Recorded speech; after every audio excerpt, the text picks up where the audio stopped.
வணக்கம். So next பார்க்க போகிற சாப்டர் என்ன அப்படின்னு சொல்லி பார்த்தீங்கன்னா டேலியில் inventory vouchers. So inventory voucher அப்படின்றது வந்து பார்த்தீங்கன்னா உங்களுக்கு அக்கௌண்டிங் வவுச்சர்னு இப்போ ப்ரீவியஸாக பார்த்துருந்தீங்க. ஸோ இப்போ பார்க்க போகிறது இன்வென்ட்ரி வவுச்சர். ஸோ பேஜ் நம்பரை பார்த்தீங்கன்னா 165 எடுத்துங்க. ஸோ 165ல் பார்த்தீங்கன்னா இதான் inventory voucher. So first of all வந்து வவுச்சர்னால் அந்த பில் சம்மந்தப்பட்டது, பர்ச்சேஸு, சேல்ஸ் அதெல்லாம் பார்த்துருப்பீங்க.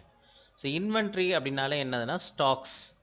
இது வந்து பியூர்லி வந்து பார்த்தீங்கன்னா ஸ்டாக் பேஸ் பண்ணுறது, அப்புறம் அந்த ஐட்டம்ஸ் பேஸ் பண்ணுறது மட்டும்தான் அந்த இன்வென்ட்ரி வவுச்சர்.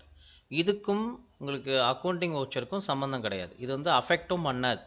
இப்போ நம்ம ஒரு எக்ஸாம்பிள் ஒரு ஆடிட்டிங்லாம் போகிறீங்க அப்படின்னு சொன்னால் இந்த பார்ட் சம்மந்தப்பட்ட வவுச்சர் வந்து பார்த்தீங்கன்னா அதில் அஃபெக்ட் ஆகாது. ஸோ அது எப்படின்றது பாருங்கள். So inventory vouchers are the vouchers that help to identify the movement of stock items. எவ்வளோ ஸ்டாக் வந்து போயிருக்கு வெளியில், எவ்வளோ ஸ்டாக் வந்திருக்கு, நமக்கு எவ்வளோ ரிஜெக்ட் ஆகிருக்கு, ரிஜெக்ட் ஆகலை, ஸோ டெலிவரி ஆனது, ஸோ இந்த மாதிரிலாம் செக் பண்ணுறதுக்கு தான் உங்களுக்கு வந்து இன்வென்ட்ரி வவுச்சர் யூஸ் ஆகும். இதை வந்து பர்ச்சேஸோ சேல்ஸோட கம்பேர் பண்ணி என்ட்ரி போட முடியாது, வவுச்சரும் போட முடியாது. அதனால தான் இது வந்து the vouchers are purely inventory related வவுச்சர்ஸ்ன்னு சொல்கிறாங்க. It will not affect accounting records but it affects inventory records. Inventory சம்மந்தப்பட்டது மட்டும்தான் இது அஃபெக்ட் ஆகும், அக்கௌண்டிங் சம்மந்தப்பட்டது அஃபெக்ட் ஆகாது. ஸோ நிறைய டைப் ஆஃப் இன்வென்ட்ரி வவுச்சர்ஸ் இருக்குது. இப்போ நம்ம ரெகுலராக யூஸ் பண்ணுறது, ஆஃபன்லி யூஸ் பண்ணுறது என்ன கம்பெனியில் அப்படின்னு சொல்லி பார்த்தீங்கன்னா ஒரு 5 தான் இருக்குது. ஸோ அதில் ஃபஸ்ட்டு வந்து delivery note. So delivery note அப்படின்றது வந்து பார்த்தீங்கன்னா நீங்கள் வேர்டு பாருங்கள், டெலிவரின்னு ஒரு வேர்டு கொடுத்துருக்காங்க, F8ன்னு கொடுத்துருக்காங்க. ஸோ நல்லா கவனித்து பாருங்கள், F8ன்றது நீங்கள் வந்து அக்கௌண்டிங் வவுச்சரில் எது சம்மந்தப்பட்டதுன்னு பாருங்கள். சேல்ஸ் தான் நீங்கள் F8 போட்டிருப்பீங்க, கரெக்டுங்களா? அப்போ சேல்ஸோட இது டெலிவரி நோட் சம்மந்தப்பட்டிருக்குன்னா என்ன அர்த்தம்னா, அப்போ அதில் என்னெல்லாம் நீங்கள் சேல்ஸுன்றதை போட்டிங்களோ அதை பேஸ் பண்ணி வரக்கூடியது எல்லாமே டெலிவரி நோட்டை பேஸ் பண்ணி போடுவீங்க. ஓகேங்களா?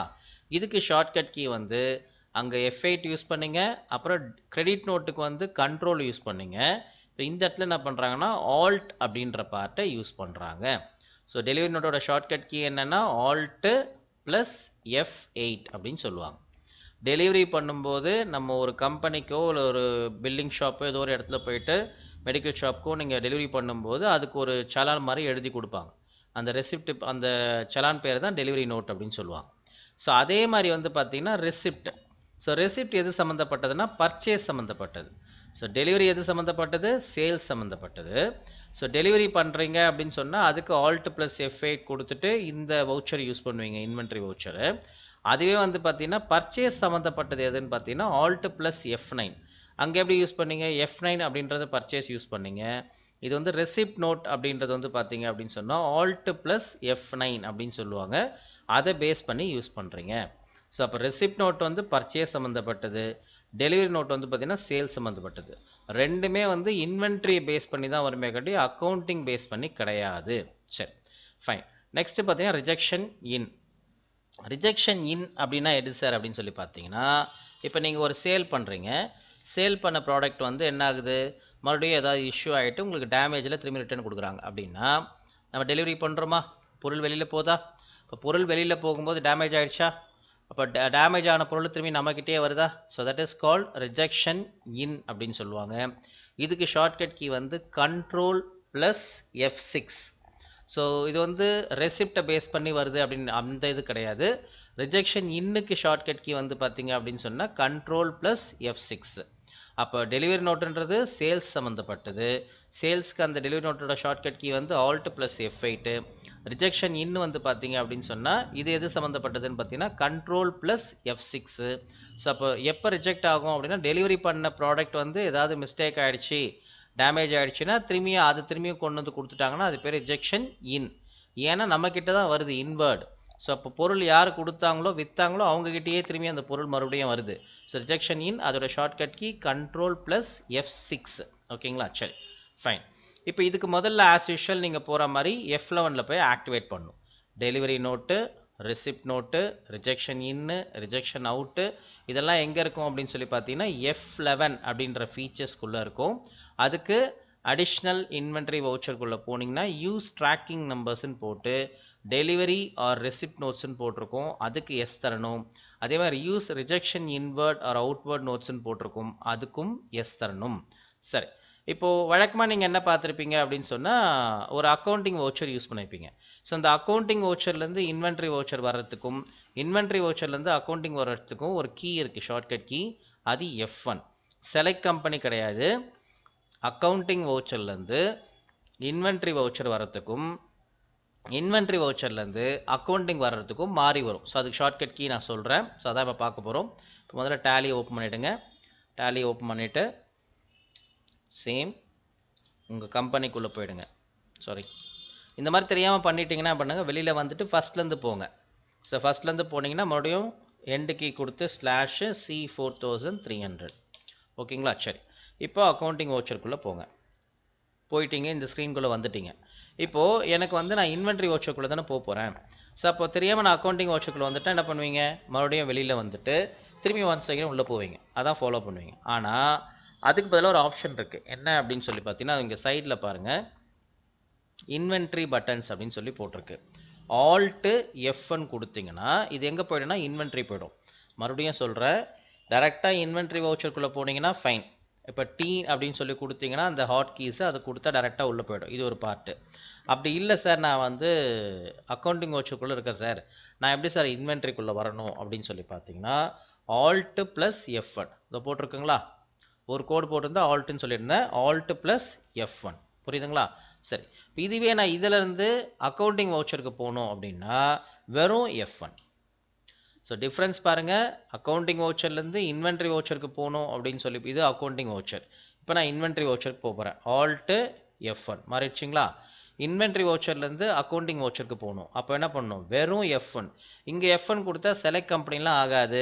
இது எங்கே போகும், அக்கவுண்டிங் வவுச்சருக்கு தான் போகும். இல்லை சார் எனக்கு இந்த பிரச்சனையே வேணாம், நான் டேரெக்டாக இன்வென்ட்ரி வவுச்சருக்குள்ளே போனால் இதுக்குள்ளே போகவே வேண்டாம், டேரெக்டாக இன்வென்ட்ரி வவுச்சருக்குள்ளே போய்ட்டு என்ட்ரு பண்ணிவிடுங்க. ஸோ இப்படியும் போகலாம்.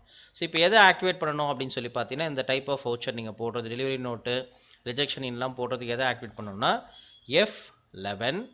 F11ல் பார்த்தீங்க அப்படின்னு சொன்னால் F2 இன்வென்ட்ரிக்குள்ளே போயிடுங்க. மறந்துடாதீங்க, F2 இன்வென்ட்ரிக்குள்ளே போயிடுங்க. அப்படியே என்ட்ரு பண்ணிகிட்டே வாங்க. என்ட்ரு பண்ணிகிட்டே வந்தீங்க அப்படின்னு சொன்னால் இந்த இடத்துல யூஸ் ட்ராக்கிங் நம்பர்ஸ்ன்னு போட்டிருக்குங்களா, டெலிவரி ஆர் ரெசிப்ட் நோட்ஸ். இதுதான் இப்போ நம்ம இந்த சாப்டர் தான் பார்க்குறோம். ஸோ இதை கம்பல்சரியாக எஸ் கொடுத்துங்க, என்ட்ரு பண்ணுங்கள். நெக்ஸ்ட்டு ரிஜெக்ஷன் இன்வேர்டுன்னு தான் ரிஜெக்ஷன் இன்னு சொல்லுவாங்க, அவுட்வேர்டுன்றது அவுட்டுன்னு சொல்லுவாங்க. ஸோ இதுவும் நம்ம ஆக்டிவேட் பண்ணணும். ஸோ இதுவும் என்ன பண்ணணும், எஸ் கொடுத்துடணும். இது ரெண்டுமே சேர்ந்து தான் இருக்கும். இது பர்ச்சேஸ்க்கும் சேல்ஸ்க்கும் சேர்ந்து வரும். இது பர்ச்சேஸ் பண்ணதை ரிஜெக்ட் பண்ணது, சேல்ஸ் பண்ணதை எடுத்து ரிஜெக்ட் பண்ணுறதும் இங்கே சேர்ந்துருக்கும். அப்போ இதுக்கும் எஸ்ஸு, இதுக்கும் எஸ்ஸு. ஸோ கொடுத்தோடனே சேவ் பண்ணிவிடுங்க. ஓகேங்களா? ஸோ சேவ் பண்ணிட்டீங்கன்னா உங்களுக்கு இது இந்த இன்வென்ட்ரி வவுச்சரில் போய் இன்வென்ட்ரி வவுச்சரில் நீங்கள் ஒர்க் பண்ணுறதுக்கு இது ரொம்ப முக்கியம். இந்த 4மே ரொம்ப ரொம்ப இம்பார்ட்டன்ட். இப்போ ஆல்ரெடி பாருங்கள், இது எல்லாத்தையும் நீங்கள் எஸ் கொடுத்துட்டீங்க. அதுக்கப்புறம் இன்வென்ட்ரி வவுச்சரில் இதுவும் ஆக்டிவேட் ஆகிடுச்சு. ஸோ மோஸ்ட்லி நீங்கள் அந்த கம்பெனிலாம் முடியறதுக்கும் போது பார்த்தீங்கன்னா எல்லா டைப் ஆஃப் ஃபீச்சர்ஸும் உங்களுக்கு நீங்கள் எஸ் கொடுத்து ஆக்டிவேட் பண்ணி ஒர்க் பண்ணியிருப்பீங்க. இப்போ சேவ் பண்ணுங்கள். சேவ் பண்ணிட்டு வெளில வந்துடுங்க. இப்போ ஷார்ட்கட் கீ என்ன டெலிவரி நோட்டுக்கு, Alt + F8. வெறும் F8 கொடுத்தா உங்களுக்கு சேல்ஸ் போயிடும். ஸோ அதுபோல் என்ன பண்ணணும், Alt F8. இங்கே பாருங்கள், இப்போ இந்த டெலிவரி நோட்டு ஆக்டிவேட் ஆகுதுங்களா. இதுவே இப்போ என்ன பண்ணுறேன், இப்போ சப்போஸ் வந்து நீங்கள் வந்து இந்த ஸ்க்ரீனில் இருக்கீங்க, இந்த முனையில் இருக்கீங்கன்னு வச்சுங்களேன், ஃபஸ்ட்டில் இருக்கீங்க. அப்புறமா என்ன பண்ணுவோம், என்ட்ரு பண்ணி தான் இந்த கடைசிக்கு வருவோம். அதுபோல் ஒரு ஷார்ட்கட் கீ இருக்குது, கண்ட்ரோல் எண்டு கீ கொடுத்தீங்கன்னா உங்களுக்கு அந்த இதுவோட கடைசிக்கு வந்துடும். கண்ட்ரோல் ஹோம் கொடுத்தீங்கன்னா ஃபஸ்ட்டுக்கு வரும். இப்போ கண்ட்ரோல் எண்டு கீ கொடுத்துட்டு அப்புறம் பேக் ஸ்பேஸ் கொடுத்து மாற்றிக்கலாம். ஸோ கொடுத்துட்டு இப்போ என்ன பண்ணுங்கள், நோ கொடுத்துருங்க. நோ கொடுத்து சேவ் பண்ணுங்கள். சேவ் பண்ணிட்டீங்கன்னா இங்கே பாருங்கள், டெலிவரி நோட் ஆக்டிவேட் ஆகவே இல்லையா. டெலிவரி நோட் ஆக்டிவேட் ஆகாதனால ரிஜெக்ஷன் இன்னும் ஆக்டிவேட் ஆகலை. ஸோ அப்போது மறுபடியும் F11ல் போய்ட்டு என்ன பண்ணுங்கள், கண்ட்ரோல் எண்டு கொடுத்துட்டு ஒய் மட்டும் கொடுங்க, என்ட்ரு பண்ணுங்கள், சேவ் பண்ணுங்கள். ஸோ இங்கேயும் எஸ் கொடுத்துட்டு கண்ட்ரோல் ஏ கொடுத்துருங்க. அவ்வளோதான். ஸோ இதுதான் வந்து டெலிவரி நோட்டோட யூசஸ். இது முதல்ல ஆக்டிவேட் பண்ணிடணும். ஸோ இப்போ F8 டெலிவரி நோட்டை கிளிக் பண்ணலாம். அப்படி இல்லைன்னா ஆல்ட்டு கொடுத்து F8 கொடுக்கலாம். கொடுத்தீங்கன்னா ஒரு பாக்ஸ் மாதிரி வரும். டெலிவரி நோட் பொறுத்த வரைக்கும் இதில் வந்து அக்கௌண்டிங் மோடு, வவுச்சர் மோடு இதெல்லாம் கன்ஃபியூஸ் பண்ணிக்கவே வேண்டாம். இது எல்லாமே பார்ட்டி நேம் பேஸ் பண்ணி தான் வரும். ஸோ டெலிவரி எது சம்மந்தப்பட்டதுன்னு சொன்னால் சேல்ஸ் சம்மந்தப்பட்டது. இங்கே கீழே பாருங்கள், சேல்ஸ் லெஜர் காமிக்குதுங்களா. அப்போ ஆட்டோமேட்டிக்காக அதை வச்சு தெரிஞ்சுக்கலாம் டெலிவரி நோட் எது சம்மந்தப்பட்டதுன்னா சேல்ஸ் அப்படின்னு சொல்லிட்டு. ஸோ உங்கள் புக்கில் பேஜ் நம்பர் 166 எடுத்துங்க. 166ல பார்த்தீங்கன்னா உங்களுக்கு டெலிவரி நோட்னா மீனிங் என்னன்னு சொல்லி மேலே கொடுத்துருப்பாங்க. அதை நீங்கள் பொறுமையாக படித்து பார்த்துங்க. ஸோ பேஜ் நம்பர் 166 டேட் வந்து பார்த்தீங்க அப்படின்னு சொன்னால் 28. ஸோ 28 கொடுத்தீங்கன்னா என்ட்ரு பண்ணுங்கள். என்ட்ரு பண்ணால் பார்ட்டி நேம் கேட்குது. பார்ட்டி நேம் என்ன அப்படின்னு சொல்லி பார்த்தீங்கன்னா யாருக்கு கொடுத்துருக்காங்க, டெலிவரி பண்ணுறாங்க, M/S இன்டெக் கம்ப்யூட்டர்ஸ்னு கொடுத்துருக்காங்க. இப்போ இன்டெக் கம்ப்யூட்டர்ஸ் புக்கில் கொடுத்துருக்காங்க. ஆனால் நமக்கு வந்திருக்க லெட்ஜரில் வந்து அது காணும். ஸோ அப்போ அந்த நேமில் நம்ம எதுவும் க்ரியேட் பண்ணல. Alt+C கொடுங்க. Alt+C கொடுத்துட்டு இன்டெக் கம்ப்யூட்டர்ஸ்ன்னு சொல்லி போடுங்க. ஸோ மோஸ்ட்லி வந்து கேப்ஸ்னா கேப்ஸு, ஸ்மால்னா ஸ்மால் அப்படியே மென்ஷன் பண்ணுங்கள். Intake computers enter. இது சேல்ஸ் சம்மந்தப்பட்டதுனால சன்ட்ரி டெப்டாஸ் அப்படின்னு சொல்லி போடணும். பர்ச்சேஸாக இருந்தால் சன்ட்ரி கிரெடிட்டாஸு. இது சேல்ஸ் போடுறதுனால, சேல்ஸ்னால என்னது, பணம் நமக்கு வர்றதுனால சன்ட்ரி டெப்டாஸ். எப்பவுமே வந்து பார்த்தீங்கன்னா நமக்கு பணம் வருது அப்படின்னு சொன்னால் அது வந்து சன்ட்ரி டெப்டாஸ்ன்னு சொல்லுவாங்க. டெப்ட் அப்படின்றது மீனிங் வந்து சன்ட்ரி டெப்டாஸ்ன்ற மீனிங் வந்து நமக்கு பணம் வரணும். சன்ட்ரி கிரெடிட்டாஸ்னால் நம்ம வெளியில் கொடுக்கறது. டெப்டாஸ்னால் பற்பல கடனாளிகள். சன்ட்ரி கிரெடிட்டாஸ்னால் பற்பல கடன் ஈந்தோர் அப்படின்னு சொல்லுவாங்க. ஸோ தமிழில் இது வரக்கூடிய வேர்டு இது. ஸோ இப்போ என்ன பண்ணுற, சன்ட்ரி உங்களுக்கு டெப்டாஸ்ன்னு சொல்லி மென்ஷன் பண்ணுங்கள். கொடுத்தோடனே இன்வென்ட்ரி வேல்யூஸ் ஆர் அஃபெக்டட் போட்டிருக்கோம். இதெல்லாம் அப்படியே என்ட்ரி பண்ணிட்டே வந்துடுங்க. ஸோ இதில் பில் வைஸ் டீட்டெயில்ஸ்ன்னு மேபி ஒரு சில சம்மில் நீங்கள் என்ட்ரி போடும்போது யாருக்காவது ஒருத்தருக்கு வரலாம். அப்படி பில் வைஸ் டீட்டெயில்ஸ்னு இங்கே ஒரு ஆப்ஷன் வந்ததுன்னா அந்த இடத்துல நோ கொடுங்க. எல்லாருக்கும் வராது, ஒரு சில சிஸ்டமில் மட்டும் அது ஆக்டிவேஷனில் இருந்தால் வரும். அவங்க மட்டும் என்ன பண்ணுங்கள், நோ கொடுத்துருங்க. கொடுத்து கண்ட்ரோலே கொடுத்து சேவ் பண்ணுங்க. ஸோ முடிச்சாச்சு. இப்போ ஆர்டர் டீட்டெயில்ஸ்னு காமிக்கும். ஸோ ஆர்டர் டீட்டெயில்ஸ்ன்றது என்ன அப்படின்னு சொல்லி பார்த்தீங்கன்னா நமக்கு ஒரு டீட்டெயில்ஸ் கொடுத்துருப்பாங்க. ஸோ அந்த டீட்டெயில்ஸை பொறுத்த வரைக்கும் பார்த்தீங்க அப்படின்னு சொன்னால் உங்களுக்கு வந்து ஆர்டர் எடுக்கிறதுக்கு முன்னாடி அந்த ஆர்டர் நம்பர் போடுவாங்க 1001. இப்போ இன்றைக்கி டேட் என்ன, இன்றைக்கி டேட்டை பேஸ் பண்ணி ஒரு ஆர்டர் நம்பர் போடுவாங்க. அப்போ இன்றைக்கி டேட்டில் ஃபஸ்ட் ஆர்டரு, இன்றைக்கி டேட்டில் செகண்ட் ஆர்டரு, தேர்ட் ஆர்டர்னு சொல்லி அதை மென்ஷன் பண்ணுவாங்க. அப்படியே என்ட்ரு பண்ணிங்கன்னா அடுத்தது mode of terms or payment வந்து எப்படி, கேஷா, செக்கா, ஆன்லைனா, அந்த மாதிரி போடுறது. அப்புறம் other reference, terms of delivery, அப்புறம் டெஸ்பேச் பண்ணும்போது அதோட ரெசிப்ட் டீட்டெயில்ஸு, பையர் யார் வாங்கினார், அவரோட அட்ரஸ் என்ன, அவரோட டெஸ்டினேஷன் என்ன, அண்ட் தென் பார்த்தீங்கன்னா ரெசிப்ட் டீட்டெயில்ஸோட டெஸ்டினேஷன் என்ன, அப்புறம் பையர்ஸோட சேல்ஸ் டேக்ஸ் நம்பர் என்ன, இதெல்லாம் நீங்கள் செக் பண்ணுறது இது யூஸ் பண்ணிக்கலாம். இப்போதைக்கு ஜஸ்ட் நான் Ctrl A அப்படி மட்டும் கொடுத்து வெளில வந்துடுறேன். வந்ததுக்கப்புறம் கீழே வந்து கேட்குது சேல்ஸ் அப்படின்னு கேட்குது. சேல்ஸ் மட்டும் என்ட்ரு பண்ணுங்கள். நேம் ஆஃப் ஐட்டம் அப்படின்னு கொடுத்துருக்காங்க. நேம் ஆஃப் ஐட்டம்ன்றது என்ன கொடுத்துருக்காங்க அப்படின்னு சொன்னால் கம்பெனி டெலிவரி பண்ணுறது வந்து LG monitor. So LG monitor choose பண்ணிங்க. So LG monitor 15 inch. இதில் வந்து நாட் அப்ளிகபிள்னு தரணும், கவனிச்சிங்க. இது அப்ளிகபிள்னு கொடுத்துடாதீங்க. இது நீங்கள் 1 இல்லை வந்து நியூ நம்பரோ போட்டுட்டிங்கன்னா உங்களுக்கு டோட்டலாக தப்பாயிடும்.